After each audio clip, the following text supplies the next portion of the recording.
কত বড়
উপকার পেলে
যে আপনার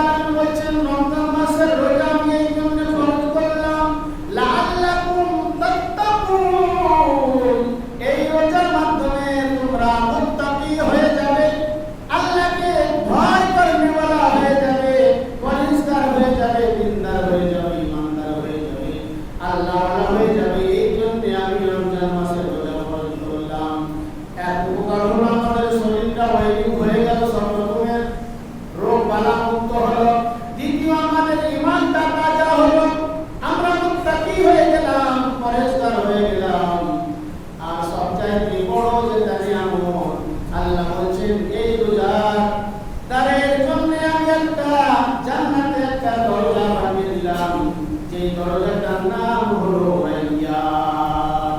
লা ইয়াদখুলুহু ইল্লা সাইমুন। ওই রাইয়ান দরজা দিয়ে রোজাদার ছাড়া কোনো ব্যক্তি প্রবেশ করবে না। যখন রোজাদার বান্দা যখন ওই দরজা দিয়ে প্রবেশ করবে, যখন রোজাদার যাওয়া বন্ধ হয়ে যাবে, আল্লাহ ওই দরজা বন্ধ করে দেবে। তাহলে আমরা আমাদের জন্য আল্লাহ একটা বিশেষ খাস জান্নাতে একটা দরজা বানালেন, যে দরজাটার নাম হলো বাবুর রাইয়ান। তাহলে জান্নাতে যাওয়ার একটা আল্লাহ রব্বুল আলামিন একটা গ্যারান্টি দিলেন, যারা সাইম বান্দা হবে, মান সামা ঈমানা ওয়া ইহতিসাবান গুফিরা লাহু মা তাকাদ্দামা মিন যামবিহি। আমি আল্লাহ তাদের গুনাহগুলোকে মাফ করে দিই। আল্লাহ নবী পাক সাল্লাল্লাহু আলাইহি ওয়াসাল্লাম বললেন, আস-সাওমু জান্নাতুল লিনারি জাহান্নাম। রোজা হচ্ছে জাহান্নামে বাঁচা থেকে একটা ঢাল। যুদ্ধের ময়দানে আগে যখন যুদ্ধ হলো ঢাল নিয়ে, সেই মেশালটাই আমার দয়াল নবী দিলেন যে যুদ্ধের ময়দানে ঢাল ছাড়া যেমন যুদ্ধ করা যায় না, কারণ বিপক্ষ শত্রুপক্ষ যখন আপনার উপরে ওয়ার করবে, তলোয়ার চালাবে, সেটা হাতে রোকা যাবে না।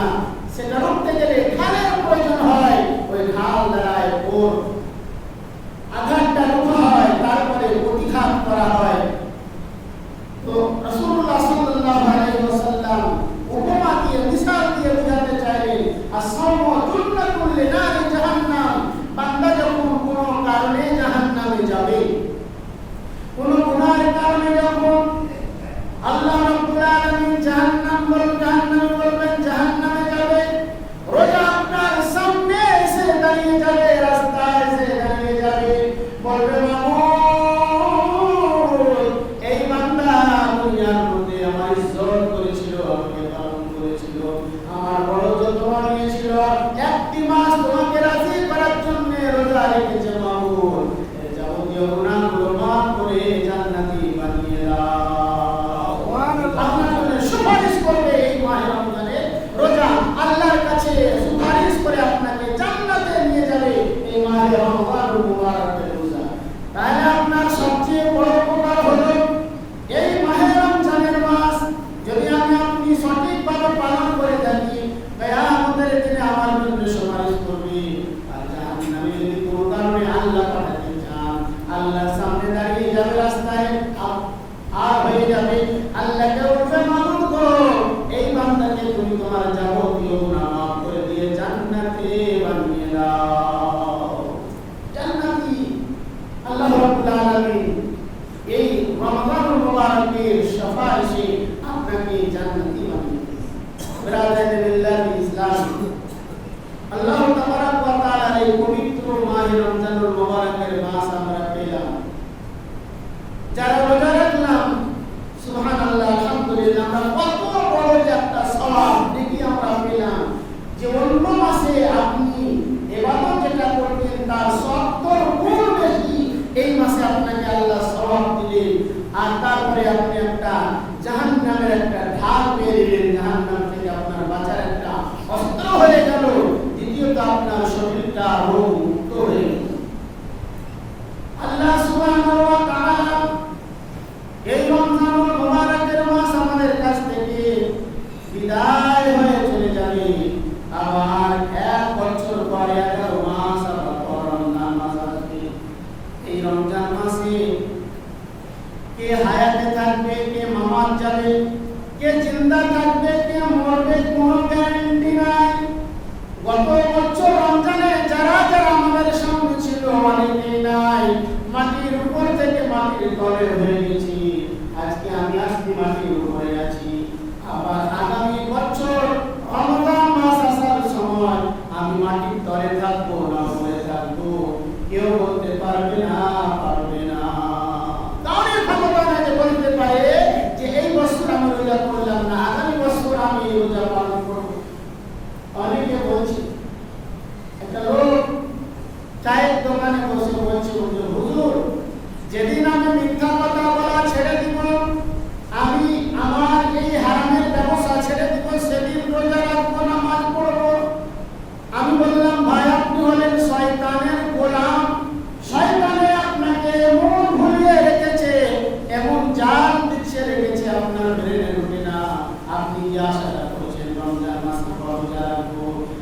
বেঁচে থাকবেন এর গ্যারান্টিটা আপনি দিতে পারবেন কি?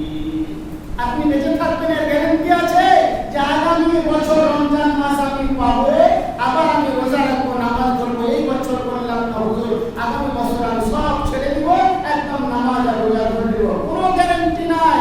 কারণ উপরে মাটির আছি, তলে কখন যাব? আজও যেতে পারি, কালও যেতে পারি, যখন ইচ্ছা আল্লাহর অর্ডার, যখন হবে তখন যেতে হবে, সময়ের কোনো অবকাশ নাই। কাজেই মিল্লাত ইসলামিয়া বাবা জীবন আমার এখনো সময় রয়েছে। আল্লাহ কদরের রাত্রি রেখেছেন। আল্লাহ বলেছেন ইন্না নাযালনাহু ফি লাইলাতুল কদর।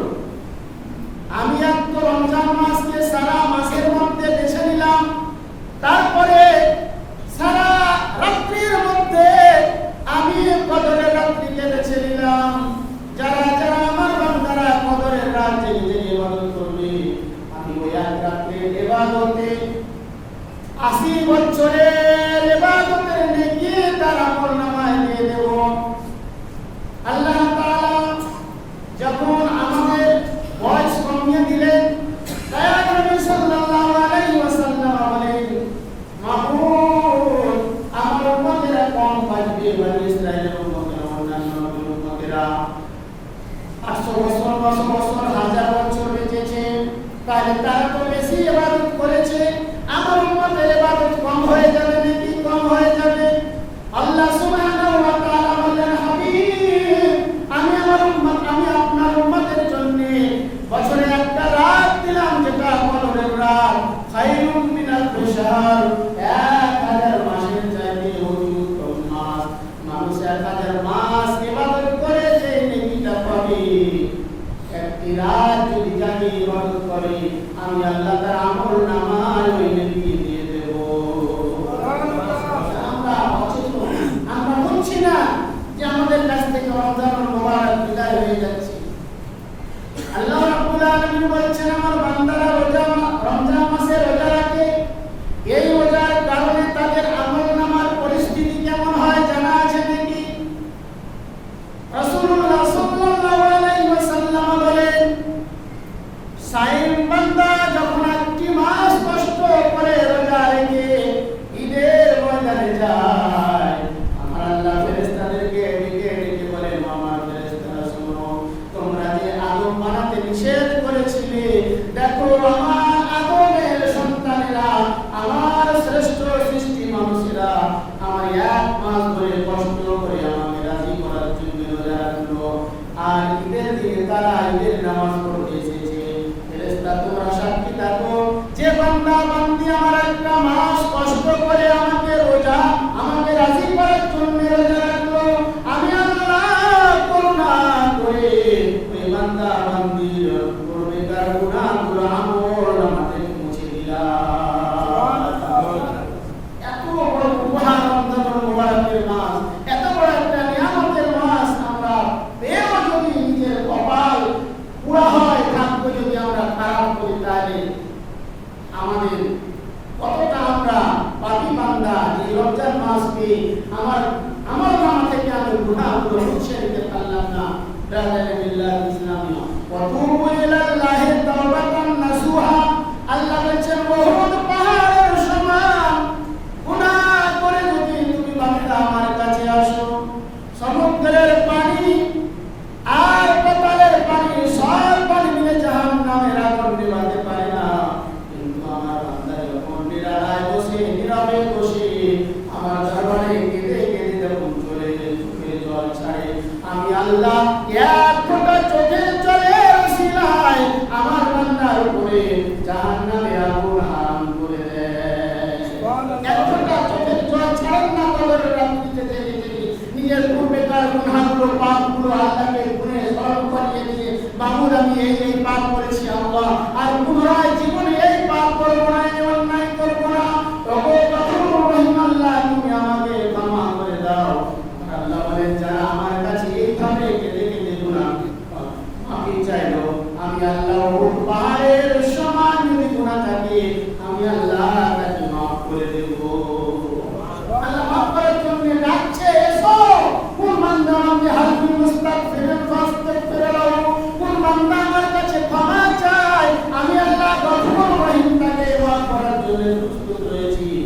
ও বাবা জীবনের আমার আর কয়েকদিন বাকি আছে রমজান মুবারক আমাদের কাছ থেকে বিদায় হয়ে চলে যাবে। এই সুন্দর সুযোগ, এই আল্লাহর ওয়াফারের মাস, আল্লাহর নিয়ামতের মাস, এই মাস যেন আমরা হেলায় না কাটিয়ে দিই। আল্লাহর কাছে যেন আমরা কেঁদে দিই, আল্লাহর কাছে যেন আমরা কেঁদে কেঁদে নিজের গুনাহগুলোকে গুনিয়ে আল্লাহকে তওবায়ে নাসুহা আল্লাহর দরবারে পড়ে যেন আমরা নিজের আমলনামা থেকে পাপ গুনাহগুলো মুছে দিতে পারি। তবে আপনি আমি বুদ্ধিমান হব, গুনাহ। কিন্তু আরেকটা কথা আছে যে আল্লাহ রাব্বুল আলামিনের কাছে ওয়াদা করলেন যে আল্লাহ পুনরায় আর এই কাজ করব না। আল্লাহ রাব্বুল আলামিন আপনার ওয়াদা সাপেক্ষে, ওয়াদা মোতাবেক আপনার আমলনামা থেকে গুনাহ মুছে দিল, আপনাকে পুরস্কার করে দিল। এবারে দেখা যাচ্ছে অনেক ভাই বড় বোনেরা আছে আমার পুনরায় তার পূর্বের পথে হাঁটতে লাগলো, পূর্বের রাস্তায় যেতে লাগলো। আল্লাহ বলছেন এ হলো লাত্তার, এ হলো নিমক হারাম। যে মানুষকে আমি এত ভালোবেসে মাহে রমজান মুবারকের উপহার দিলাম আর ওর ওসিলায় আমি তার গুনাহগুলো মাফ করলাম, আবার বান্দা শয়তানি কাজে লিপ্ত হলো, তাহলে আল্লাহ আরো লানত হয়ে মিল্লাত ইসলামী আমার আল্লাহ রাব্বুল আলামিন যেন আমাদেরকে মাহে রমজান মুবারকের আর কয়েকটি দিন আছে ভালো করে আল্লাহর দরবারে কেঁদে কেঁদে আমার গুনাহগুলো যেন আমরা মাফ করিয়ে নিতে পারি। কদরের রাতগুলো জেগে জেগে আমরা আল্লাহর কাছে নিজের নৈকট্য লাভ করতে পারি। আর আল্লাহ রাব্বুল আলামিন যেন আমাদেরকে সকলকে সুস্থ শরীরে রাখেন, ভালো রাখেন। আমরা যেন আল্লাহ তাবারক ওয়া তাআলা রহমতের ছায়ার তলে জীবন যাপন করি। সবে কদরের রাত 27 রবিবার না কালকে দিন দিয়ে শনিবার দিন দিয়ে শনিবার দিন দিয়ে 27 সবে কদরের রাত। যেহেতু আমরা ওই রাতটাকে বেশি ফলো করি, কিন্তু সেটা কথা নয়, 5টি রাত জাগার কথা হাদিসের মধ্যে রয়েছে। কিন্তু বেশিরভাগ মুফাসসিরিন একরামরা যেটা বলেছে 27 সবে কদরের রাত, এই রাতটা বেশি ঘটে থাকে। যেহেতু আমরা সেই রাতটা জানি, সেই রাতটাই আপনি ভালো করে ইবাদত বন্দেগি করেন, সেই রাতটাতে আপনি ভালো করে আল্লাহ রাব্বুল আলামিনের দরবারে ইবাদত বন্দেগি করেন, এটা আপনার জন্য আমাদের জন্য উত্তম। আর গত জুমায় বলেছিলাম ফিতরা সম্পর্কে, যে ফিতরা হলো মালিকের নিসাবের জন্য উপরে ওয়াজিব 75 টাকা মাথা পিছু ফিতরা ধার্য করা হয়েছে। তো আপনারা এই 75 টাকা মাথা পিছু প্রত্যেক ব্যক্তি পিছু 75 টাকা আপনারা ফিতরা আদায় করবেন এবং এই ওয়াজিব কাজ যেহেতু আপনাদের এটা করতেই হবে, এতে কোনো রকমের আপনার হিলা বাহানা চলবে না। মালিক নিসাবের উপরে ফিতরা ওয়াজিব, ফিতরা আদায় করতে হবে। সেইভাবে আপনারা যেভাবে আদায় করেন সেই সিস্টেমে এবং যাকে যাকে দেন যেমন দান করেন সেইভাবে আপনারা দান করবেন। নতুন কোনো মশলা এতে নাই। আল্লাহ তাআলা যেন আমাদেরকে রাসূলুল্লাহ সাল্লাল্লাহু আলাইহি ওয়াসাল্লামের মহব্বতে জীবন যাপন করার তৌফিক দান করেন। আল্লাহুম্মা আমিন।